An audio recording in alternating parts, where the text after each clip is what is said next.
Tough decisions are now on the horizon for Toledo Public Schools as the district tries to climb out of what it calls a $68 million deficit. The latest moves came this past Tuesday when the Board of Education approved Transformation Plan 2.0, which addresses nearly half of the said deficit.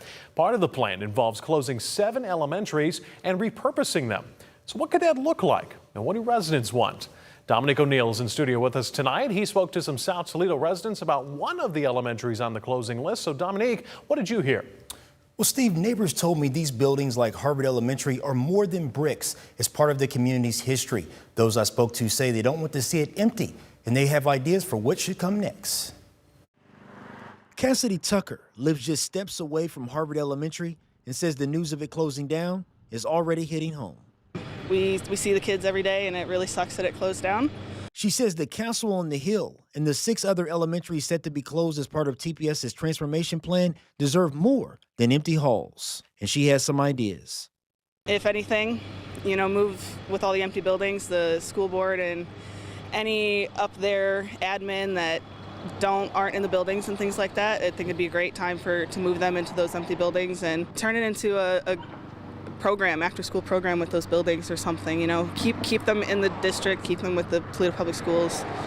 We definitely need those buildings. Harvard joins Navarre, Walbridge, Pickett, Spring, and MLK Academy in Westfield, all being repurposed, according to the superintendent Romulus Durant. He told WTOL earlier this week that there are ideas already being discussed. We're not leaving eyesores in communities. We're going to repurpose these facilities that at the end of the day is addressing concerns within those neighborhoods. Whether it's credit recovery, which we're finding some communities have a huge need for individuals who are behind in credit and are deficit in their credits and being able to graduate on time. We're finding huge needs of homelessness. But not everyone is on board with the plan. Take it from Juan Perez, another South Toledoan, who feels Harvard should stay as it is. I don't think they should close it nor knock it down, because the same thing happened to Libby, and I think they should keep that building up because it's well built. It looks nice. There ain't no more buildings like that around here.